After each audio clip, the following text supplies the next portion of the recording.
All right, guys, here's my tips on buying a new or used car.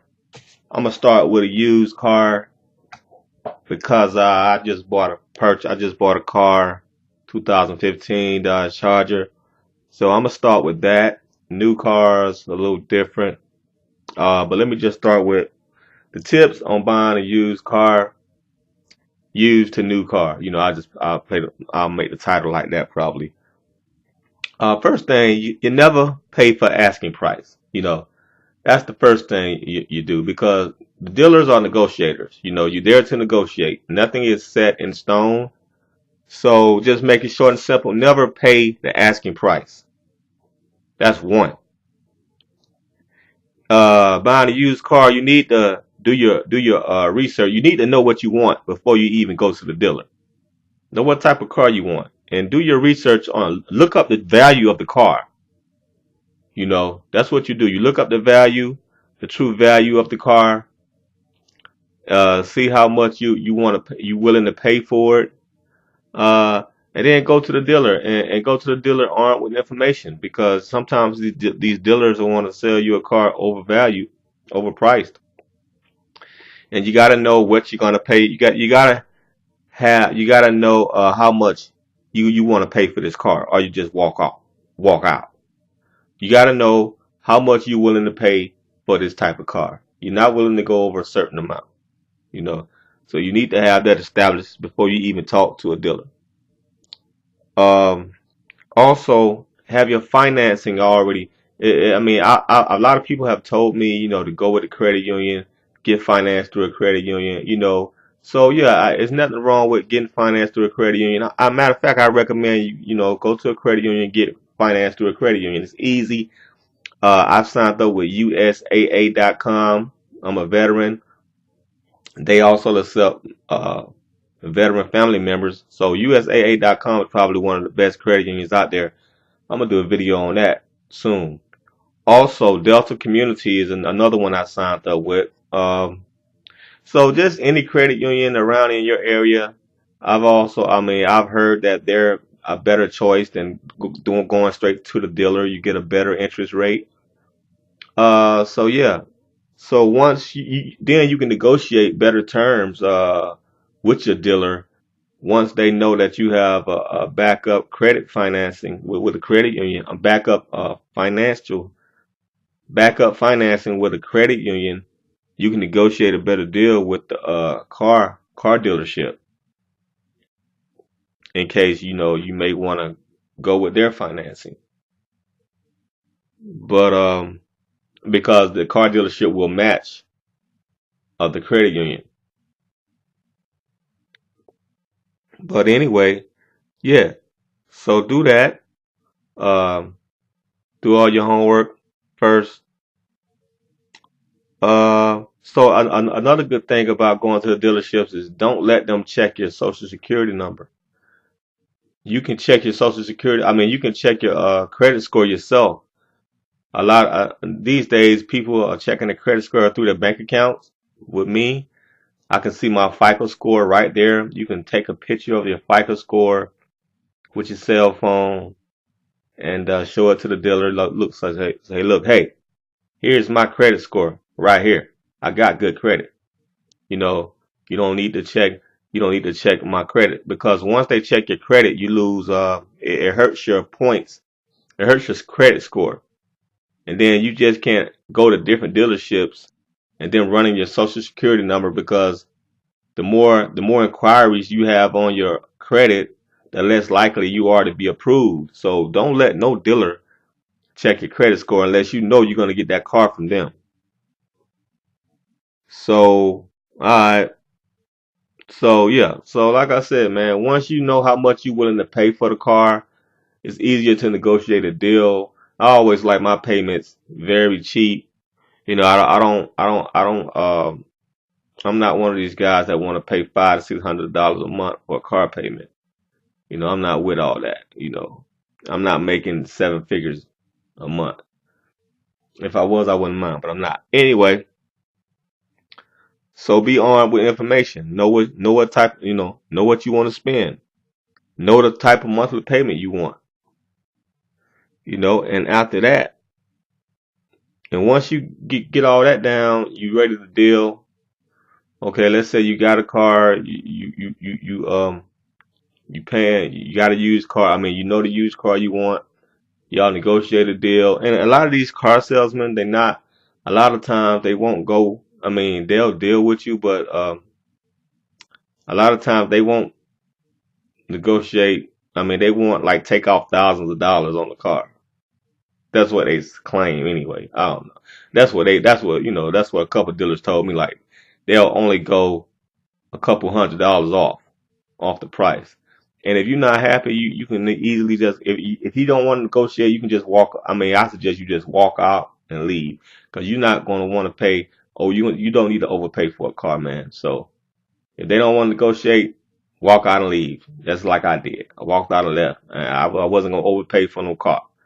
So but there's always ways to negotiate. You can negotiate with a trade in.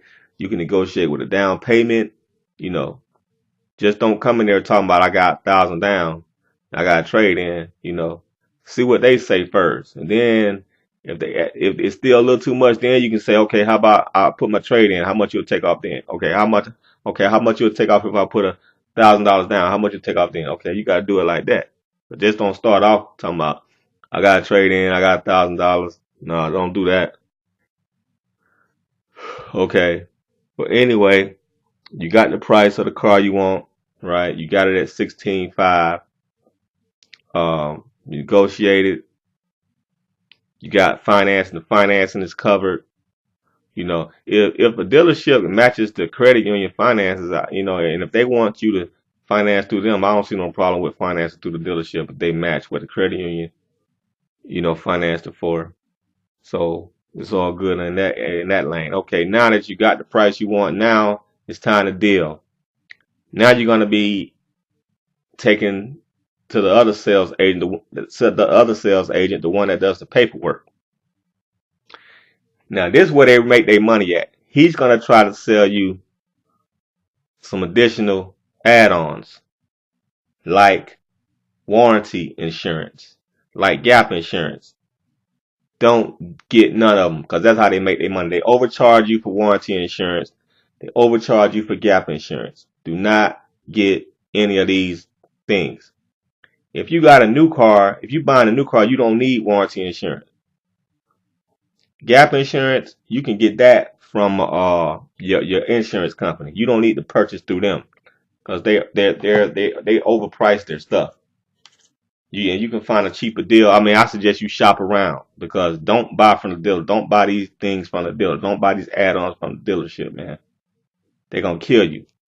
For example, when I got this car, the mileage, not the mileage, but the warranty had expired. It was over a certain amount of mileage.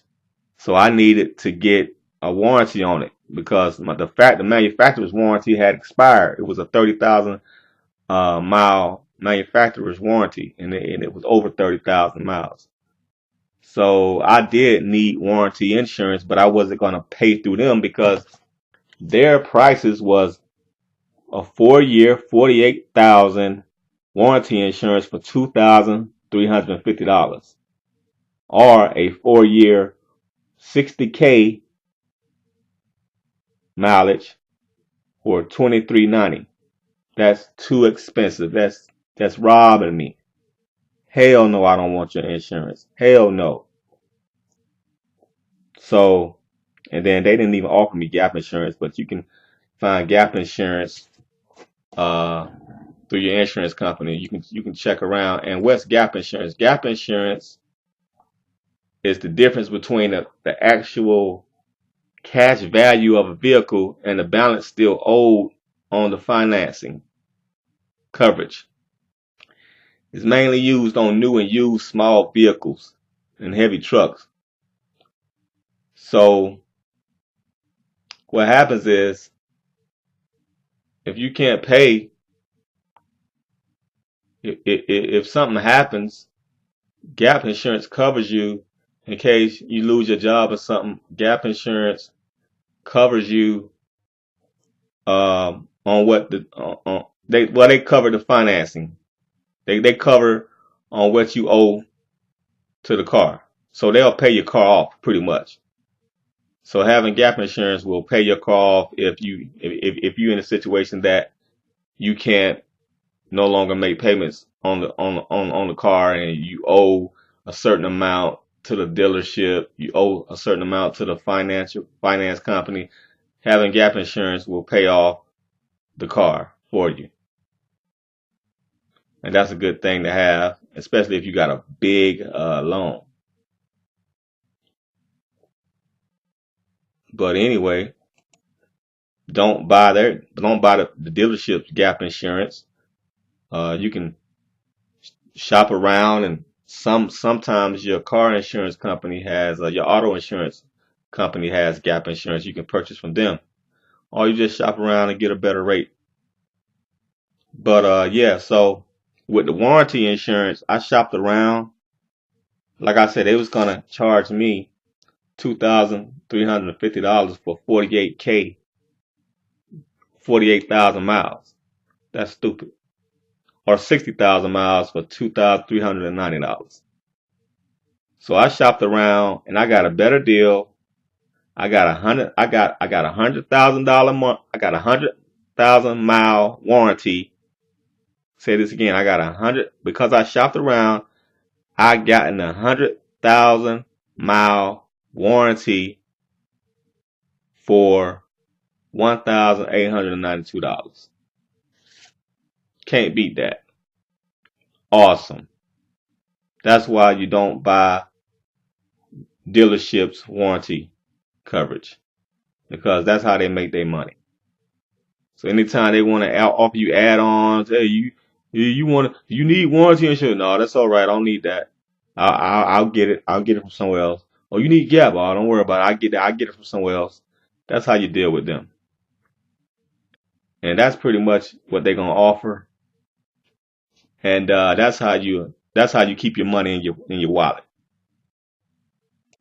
and that's how you negotiate buying a new car or a used car. Now with new cars, you don't need a warranty because it comes with the manufacturer's warranty. You know, a lot of these new cars come with the warranty up to 30,000 miles or probably more.